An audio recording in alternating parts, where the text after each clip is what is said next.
flim flam alert. Hello, everyone, and welcome to a special edition of the Hacking Humans podcast. This is an occasional series we call Hacking Humans Goes to the Movies. I'm Dave Bittner, and joining me is my CyberWire colleague, Rick Howard. Hello, Rick. Hey, Dave. Glad to be here. Great to have you back. On this show, Rick and I look at clips from some of our favorite cinema and television, clips which demonstrate some of the scams and schemes that Joe Carrigan and I talk about over on Hacking Humans. We've got some fun clips to share, so stay tuned. We'll be right back after this message from our show sponsor. Let's pause here for a word from our sponsor, Keeper. Imagine this scenario. You're out of the office unexpectedly, and a colleague pings you because they need access to some system you have credentials for. Now, our listeners would never send passwords over email or Slack, but what about your coworkers? How many organizations out there are sending logins back and forth in plain text? Worse yet, how many just store all their logins on a shared spreadsheet? We all know that human errors are the biggest threat to your organization's security, but did you know that weak or stolen passwords account for over 80% of all data breaches? There are tools out there that allow you to share credentials, set access permissions, and monitor the dark web for stolen logins. Keeper Security's enterprise password management platform does just that. Keeper locks down logins, payment cards, confidential documents, API keys, and database passwords in a patented zero-knowledge encrypted vault. And it takes less than an hour to deploy across your organization. Sign up for a Keeper free trial for your organization today and get a free 3-year personal plan. Stop sharing emails and spreadsheets with keys to the kingdom. Get started by visiting keepersecurity.com/hackinghumans. And we thank Keeper Security for sponsoring our show.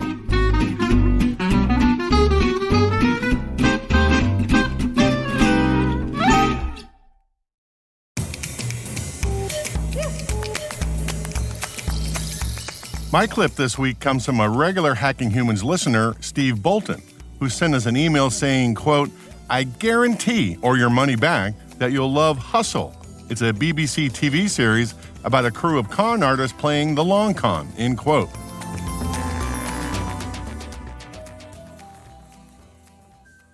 And he's right. Hustle ran from 2004 to 2012 and was nominated for Outstanding Directorial Achievement in 60-Minute Television by the Directors Guild of Great Britain. This episode is Season 1, Episode 1, and is called The Con is On, and directed by Bharat Nauri, a successful British TV director with lots of titles under his belt, but probably most famous to our audience for the movie The Crow Salvation in 2000. And just as an aside, here's the summary review from Rotten Tomatoes. Quote, "The Crow Salvation adds nothing new to the series and is plagued by bad acting and dialogue," end quote. Ouch, that hurts. But this show, Hustle, is really good. What is it with British TV shows that like to break the fourth wall anytime a character does something interesting and then turns to the camera to let the audience in on it? I love that. The show stars Adrian Lester, a perennial British TV star. He plays the inside man, the long con planner. Mark Warren, another perennial British TV star, but probably best famous to our audience for the HBO show Band of Brothers. He plays the rookie, the new member of the team who is learning how to play the long con. And Robert Vaughn, famous for appearing in the original Magnificent Seven Western back in the 1960s with Yul Brynner, but probably is most famous to our audience for the original TV show Man from U.N.C.L.E. In this show, he is the roper. He finds the victims and cultivates them. In this clip, Robert Vaughn has roped in the victim by claiming to find a wallet on the floor next to him in a hotel bar. He had been researching him for weeks, discovered that he is one of the top 500 richest people in London, a penny pincher, and is not above skirting the laws to make a few extra pounds. After some negotiation about what to do with the wallet, they agree to return it to the owner in his room. Now, this is the setup. The owner of the wallet is really the long con planner of our team. He is dressed expensively and elegantly, and he conveys the general idea that he is wealthy, and he talks first. Here's to you, gentlemen. I didn't think there were any honest men left in the world. No, one or two. Well, here's to honest men. You must let me thank you properly. No, we wouldn't hear of it. Even if it's only the cab fare home. Excuse me. At this point, there's a knock on the hotel room door. A man hands over a briefcase to the long con planner, who makes a big point to open it in plain view of his two guests, showing a stack of money, and then closes the briefcase, dismisses the man, and places it on an end table between him and his two guests, the roper and the victim. Where were we? Oh, yes. I was trying to persuade you to take something in return for your kindness. You know, it's a strange state of affairs. One chap can't do a favor for another without money rearing its ugly head. And who knows, one day he may be in a position to do something similar for us. You know, I just might. Look, I have a suggestion. A business associate has asked me to make a small investment for him tomorrow. If you'll allow me, I'll put in, say, £500 for you. I'll take the 500 back. You just get to keep the profit. Well, it'll have cost me nothing, but at least I'll feel happier knowing I've done something. Well, that sounds very generous. So this is brilliant. The long con planner tells the victim that as a token of thanks and at no cost to him, he will make an investment for him. So later, after a few days, they all meet again. As promised, gentlemen, I invested the £500 on your behalf, and this is the return. I hope you're not disappointed. Oh, it must be £1,000 then. 1,950 to be precise. Oh, that's quite a return. Yeah, I've had worse. Made quite a killing yourself, I'd wager, huh? So shoot me. Well, forgive me for prying, but I get the feeling there was little or no risk in this particular investment. No risk whatsoever. So, if you'll excuse me, gentlemen, I do have a meeting. Wait, I mean, why don't we, go again? Again? Mm-hmm. Certainly, Mr. Hamilton has been more than generous. Thank you. The victim here is about ready to walk out the door with his cash. It looks like the long con has failed. But then the rookie knocks on the door. All right, love, it's Ian. Excuse me. All right, good to see you again. Excuse me, gentlemen. How are you? All right? Mr. Hamilton, I'm going to shake you by the hand. You are a very, very great man, and I'm sorry that I ever doubted you. But when I gave you that money, I did, for 1 second, consider the possibility that you could have been, I can't even say it. No, go ahead, please. Get it off your chest. I thought you could have been one of those con men. I'm not going to see me money or him ever again, you know what I mean? Yeah, then bang! Suddenly, 400% return, just like that. Straight off. Unbelievable. I need a drink. Scotch, please, darling. I'm sorry, gentlemen. This is Mr. Redford, a client of mine. Mr. Redford, this is Tony Monroe. Pleasure, Tony. Mr. Redford. And Peter Williams. Peter, how do you do? Well, I'm ready to go again, but this time I want to go bigger. Fine, but this is neither the time nor the place to... Well, I'm ready. Helen, perhaps you'd like to show Tony and Peter out? No, wait. I mean, if there is another deal up for grabs, well, I'd like to hear about it. And there you have it. The hook is set for the big con, which will trick the victim into displaying a huge wad of cash for the promise of an even bigger return on his investment later on. But that's the rest of the show.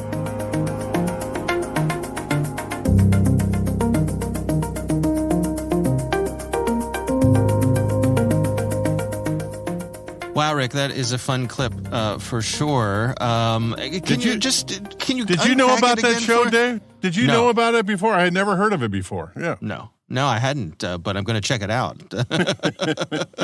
So let's unpack the scam here, exactly what's going on here, and the methods that they're using. Can you kind of walk us through what this was and why it worked?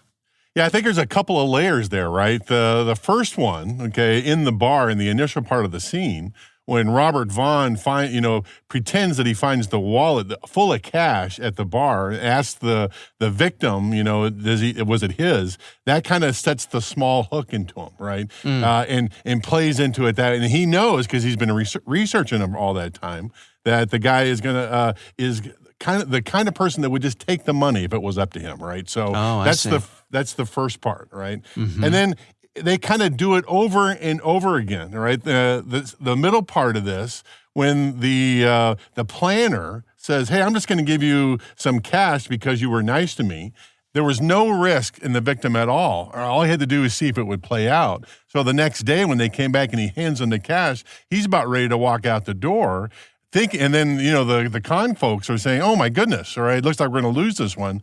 But then the rookie comes in and tells him what a great man he is, and that sets the big hook for the long con. So layers upon layers of setting small hooks into the victim, I think. Mm-hmm. And ultimately it works. And I'm trying to think of what... it's a TV show. Well, I'm trying to think of what some of the risks here would be for them to get detected, but then also, if you were for the ultimate victim here, or where along the pathway could they have figured out that something was amiss? Yeah, that's a good question. I don't see they had to be a little prone to a little bit of risk, because this next stage of it is he's going to put his own money into the investment part, right? So that's where he would back out. And I think the fear for the con artist is that he would have walked out the door with that initial, cash, not agreeing to the long con, right? And we didn't talk about that in this show, but it took them a week to get enough cash to put into Kitty to convince him to come along, right? So they would have been out all of that money, yeah. Right. So the money that they were using to convince the mark that this was a huge return on their investment, they could have been out that cash. Yep, exactly right. Yeah. And there's one more point to this that I found amusing. The first time that the long con planner meets the rookie, he doesn't want to have anything to deal with him. And the rookie mentions, The Sting, okay, the movie The Sting, it's all about long cons. And I don't know if you caught that in the clip, but when he introduced him to the victim in that clip, he called him Mr. Redford.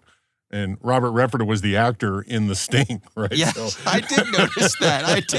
I didn't make the connection, but I definitely, the name Mr. Redford made my ears perk up for exactly what you're describing there, but I did not connect the two. That's a fun little thing there for sure. Little piece of trivia there. Yeah. All right. Well, great clip, and we will have a link to that in the show notes. My clip this week, actually a bit more lighthearted, and I actually went away from the silver screen to the TV screen for mine. Rick, are you a fan of the classic TV show Cheers? Oh, are you kidding? In fact, the wife and I have been rewatching Cheers during the pandemic just to have something light to watch. Yeah, we love it. Yeah. It's a good show. I mean, it's I think like a lot of shows from that era, some parts of it hold up better than others, but no doubt they had a really sharp set of writers and also a great cast. And there was a recurring character on Cheers whose name was Harry the Hat. You remember Harry the Hat? I didn't too. We showed the clip today, but I totally remember him now, of course. Yeah. It was played by the great Harry Anderson, who, of course, went on to host Night Court. And Harry Anderson, before he got into being an actor, before I suppose the reason he got this part on Cheers was that he was a kind of a street magician. He was the guy who would do the 3-card Monty, the balls and cups and all that kind of stuff. And on Cheers, that was his character. Harry the Hat was a guy who would come into the bar and basically scam people out of something or other. And this is from later in the run of Cheers. This is from season 6. This is the tease to the show, which is the first little short clip that they show before they roll the credits for the show. And it involves Harry Hat coming into the bar at Cheers and greeting some of the bar regulars here. Let me roll the clip. Cheers is filmed before a live studio audience. Barkeep, pour me a beer. Uh-oh, Nammy. Flim flam alert. Hey, guys, how you doing? Pretty good, Harry. Good to see you. It's been a long time. How long's it been? Well, 2 to 10 with time off for good behavior. Oh, boy, I need change for this 50. You need change? Maybe I can help you, huh? Great. Hold it. Oh, come on, guys. Give me a break. I'm a reformed man. Yeah? Well, maybe you wouldn't mind if we monitored this little transaction. Yeah. Wouldn't mind at all. Okay, you got $50. Here's points. 1, 2, 3, 4, 5. Norm, what time is it? 11. 11, 12, 13, 14. Gee, my watch must be fast. I got 11:25. 26, 27, 28. Cliff, you have not aged a day. How old are you? Well, it's 39. 39, 40, 41, 42. Wait, you can't be that old. When were you born? 47. 48, 49, 50. There you go, barkeep. Thank you. Good to see you guys. Yeah. Hey, Sam, long time no see. What was Harry the Hat doing here? He just came in for a beer. Oh. And some change? Oh. I love that ending. Yeah.